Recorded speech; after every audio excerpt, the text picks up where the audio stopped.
Banyak masyarakat umum yang bertanya-tanya, sebenarnya seberapa besar sih konsumsi daya listrik dari sebuah PC?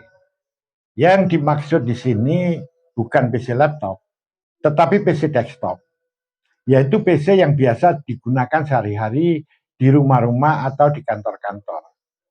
Pertanyaan ini bisa kita jawab secara singkat. Kebutuhan daya listriknya atau konsumsi daya listriknya kurang lebih berkisar antara 200 hingga 1000 watt atau bahkan lebih. Pada komputer-komputer kelas entry level, yaitu komputer kelas bawah, yang biasa digunakan untuk pekerjaan-pekerjaan yang ringan sehari-hari, misalnya sekedar untuk mengetik, atau untuk menonton video, atau untuk browsing di internet, atau pekerjaan ringan lainnya, biasanya konsumsi daya listriknya cukup rendah, yaitu antara 200 hingga 300 watt. Besarnya konsumsi daya listrik ini tidak termasuk monitornya, jadi hanya PC-nya saja.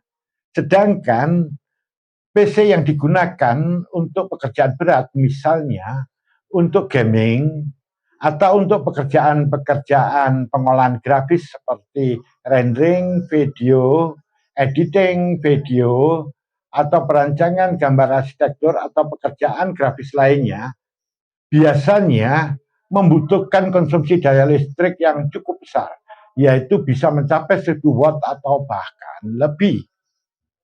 Mengapa di sini ada perbedaan konsumsi daya listrik yang begitu besar range-nya?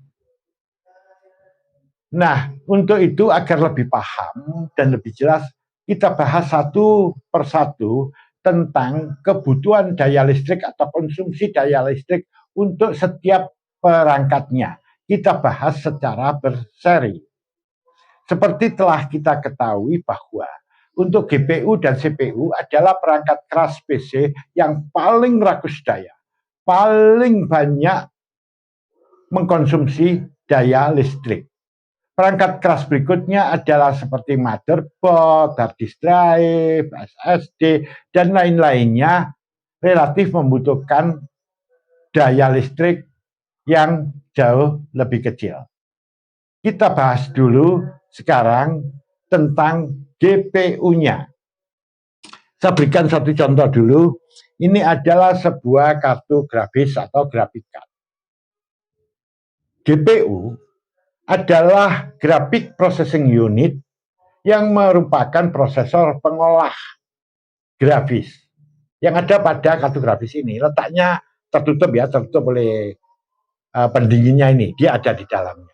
Namun sekarang ini banyak orang menyebut graphic card ini disebut juga dengan istilah GPU, seperti itu, nggak masalah. Nah, kita bahas sekarang mengenai GPU. Saya berikan satu contoh di sini, GPU modern masa kini. Contoh yang pertama adalah RTX 5090. GPU ini produk NVIDIA.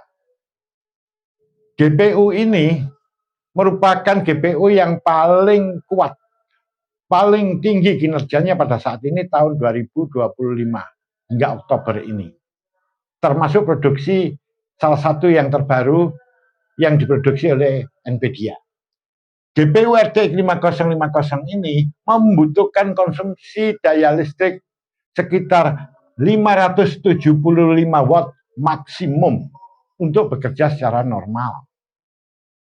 GPU ini memiliki base clock, jadi frekuensi dasar, 2010 MHz dan memiliki boost clock 2407. Jadi boost clock itu semacam kayak turbo. Apabila dia bekerja pada mode turbo, frekuensinya adalah segini. Apabila base clock-nya, frekuensi dasarnya ini ditingkatkan atau di overclock, maka konsumsi daya listriknya akan meningkat, yaitu dari 575 watt menjadi 600 hingga 650 watt. Itu untuk overclock ringan. Sedangkan pada overclock yang ekstrim, kebutuhan daya listriknya bisa meningkat tajam, yaitu menjadi 900 watt atau bahkan pernah dilaporkan 1000 watt bahkan lebih pernah dilaporkan semacam itu. Jadi overclock itu apa? Overclock itu adalah satu upaya untuk meningkatkan nilai frekuensi dasar ini menjadi lebih tinggi dari nilai standarnya untuk mendapatkan performa yang lebih bagus atau kinerja yang lebih cepat. Nah, sekarang contoh yang kedua, yaitu GPU RX 9070. Ini produksi AMD. Juga tergolong yang terbaru, salah satu yang terbaru pada tahun 2025 hingga bulan Oktober ini. Dia memiliki konsumsi daya listrik sebesar 220 watt maksimum dan memiliki base clock atau frekuensi dasarnya 2070 MHz dan bus clocknya 2520 MHz. Apabila nilai ini di overclock, maka konsumsi daya listriknya akan meningkat dari 220 watt menjadi 264 hingga 330 watt. Dan contoh yang berikutnya lagi adalah RX 9070 XT. Ini juga produksi AMD. Yang tergolong salah satu yang terbaru pada tahun 2025 hingga Oktober ini. Dia membutuhkan daya listrik sebesar 304 watt maksimum agar bekerja secara normal. Dan dia memiliki base clock atau nilai frekuensi dasar sebesar 2400 MHz dan bus clocknya adalah 2970 MHz. Apabila di sini dia di overclock dari frekuensi dasarnya ini, maka konsumsi daya listriknya akan meningkat tajam dari 304 watt menjadi 362 hingga 500 watt. Bahkan pernah dilaporkan pada kondisi puncaknya bisa mencapai 1029 watt. Jadi di sini patut dicatat ya, untuk kebutuhan daya listriknya maksimum TGP atau TBP itu satuannya watt, sedangkan untuk frekuensi satuannya di sini adalah megahertz, sedangkan untuk daya overclock ini adalah watt juga, dan di sini juga watt juga. Yang jadi pertanyaan sekarang, faktor apa saja yang mempengaruhi kebutuhan atau konsumsi daya listrik ini?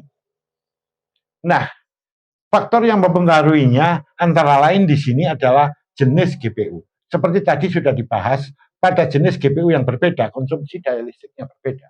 Mengapa dia berbeda? Perbedaan ini karena disebabkan perbedaan dari arsitekturnya, perbedaan dari jumlah core-nya atau jumlah inti, juga perbedaan dari fitur teknologinya, juga perbedaan dari jumlah transistornya, dan masih banyak yang lain. Selain itu juga disebabkan oleh jenis atau kapasitas VRAM. VRAM itu video RAM, yaitu memori yang ada di dalam kartu grafis itu sendiri. Semakin tinggi kapasitasnya, maka kebutuhan daya listriknya atau konsumsi daya listriknya juga akan semakin tinggi. Kemudian jenisnya juga mempengaruhi. Di sini ada GDDR, GDDR1, GDDR2, GDDR3, dan seterusnya. Perbedaan jenis ini juga mengakibatkan perbedaan besarnya konsumsi daya listriknya. Nah, kemudian yang penting yaitu frekuensi. Frekuensi ini sangat berpengaruh. Contohnya di sini, pada kondisi standar, maka di sini konsumsi daya listriknya seperti yang tertuliskan di sini. Namun ketika frekuensinya ditingkatkan, yaitu di overclock, maka kebutuhan daya listriknya meningkat seperti ini. Apabila dia di underclock, jadi kalau underclock itu kebalikan dari overclock ya. Kalau underclock itu frekuensinya direndahkan, otomatis nanti kinerjanya juga akan semakin turun. Kebutuhan daya listriknya juga akan menurun. Nah, yang berikutnya adalah beban kerja atau workload-nya. Beban kerja inilah yang sangat berpengaruh pada saat sedang dioperasikan. Pada beban kerja yang ringan, maka kebutuhan daya listriknya, konsumsi daya listriknya juga akan cukup rendah. Apabila beban kerja itu meningkat, maka konsumsi daya listriknya juga akan meningkat. Dan apabila meningkat lagi, maka dia akan terus meningkat hingga maksimumnya nanti mencapai, contohnya untuk RX 5090 maksimumnya akan mencapai sama dengan 575 watt, yaitu pada beban kerja yang sangat tinggi. Nah, ini yang mengakibatkan konsumsi dari daya listrik sebuah GPU dari waktu ke waktu ketika sedang digunakan, dia selalu berubah-ubah secara dinamis. Sangat bergantung beban kerja yang dikerjakan saat itu. Beban kerja itu umumnya naik turun ya. Nah, sekarang faktor yang lainnya adalah sistem pendingin. Jadi sistem pendingin dari kartu grafis itu sendiri. Ini juga akan mempengaruhi tentang besarnya konsumsi daya listrik dari GPU itu sendiri. Nah, semoga ini bermanfaat bagi Anda untuk konsumsi daya listrik komponen lainnya atau perangkat keras lainnya seperti CPU, motherboard, SSD, hard disk drive, dan lain sebagainya akan dibahas pada sesi berikutnya.